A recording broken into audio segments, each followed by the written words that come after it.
BJP अध्यक्ष JP Nadda के पश्चिम बंगाल के दौरे के दूसरे दिन भी बंगाल जंग का मैदान बना रहा।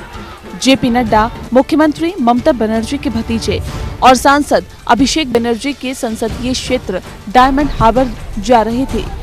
इसी दौरान जेपी नड्डा और कैलाश विजयवर्गीय के काफिले पर तृणमूल कांग्रेस के कार्यकर्ताओं ने हमला बोल दिया। बीजेपी प्रदेश अध्यक्ष दिलीप घोष का आरोप है कि टीएमसी कार्यकर्ताओं ने बीजेपी अध्यक्ष जेपी नड्डा का काफिला रोकने की कोशिश की।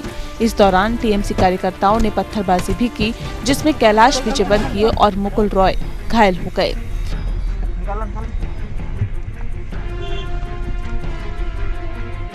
दक्षिण 24 परगना में बीजेपी अध्यक्ष जेपी नड्डा ने कहा कि हमारे काफिले में एक कार भी नहीं जिस पर हमला न किया गया हो। मैं सुरक्षित हूं क्योंकि मैं बुलेट प्रूफ कार में यात्रा कर रहा था। पश्चिम बंगाल में अराजकता और असहिष्णुता की स्थिति को समाप्त करना है। मैं समझता हूं कि अराजकता की हद है ये। बंगाल में क्या किसी राजनीतिक दल के राष्ट्रीय अध्यक्ष का इस प्रकार स्वागत होता है क्या? मैं बंगाल की जनता से पूछना चाहता हूं। यहाँ पर डेमोक्रेसी की स्थापना करना है और मैं समझता हूँ जनता की जवाबदारी है कि जनता इस दिशा में निर्णय करे कि बंगाल का अपमान, बंगाल की संस्कृति और संस्कार का अपमान कब तक होने देंगे हम। मैं समझता हूँ ये बहुत ही अक्षम्य अपराध हुआ है और इसकी जितना निंदा की जाए कम है। मुकुल दा को लगी है, हमारे बहुत सारे नेताओं को लगी है और पुलिस की उपस्थिति में गुंडे अराजकता करते रहे। मैं समझता हूं कि कभी ऐसा लग रहा था मन में कि अपन अपने देश में हैं कि किसी दूसरे देश में।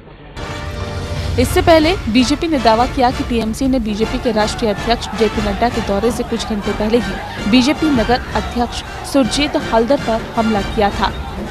बीजेपी का आरोप था कि जब जेपी नड्डा के स्वागत को लेकर बीजेपी कार्यकर्ता झंडा पोस्टर लगा रहे थे, तभी 100 से ज्यादा टीएमसी के लोगों ने उन पर हमला बोल दिया।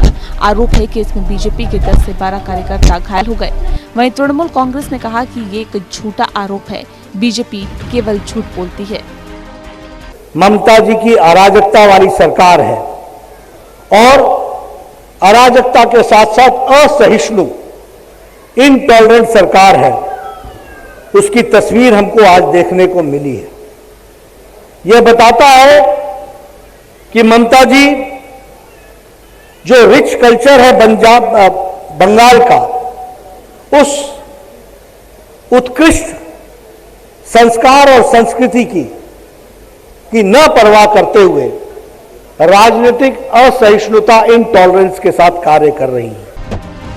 इस बीच कल नड्डा के बंगाल दौरे के पहले दिन जिस तरह से नड्डा की सुरक्षा में चूक हुई थी, उसके बाद बीजेपी ने टीएमसी पर गंभीर आरोप लगाते हुए केंद्रीय गृह मंत्री अमित शाह को चिट्ठी लिखी है। बंगाल बीजेपी ने अमित शाह को चिट्ठी में जेपी नड्डा की हत्या की आशंका जताई है। सूत्रों के मुताबिक केंद्रीय गृह मंत्रालय ने बीजेपी अध्यक्ष जेपी नड्डा की सुरक्षा में चूक को लेकर पश्चिम बंगाल सरकार से जवाब मांगा है। इस संबंध में राज्य सरकार को पत्र लिखा गया है। राज्य के मुख्य सचिव को इस संबंध में जवाब दाखिल करना है। Bureau report.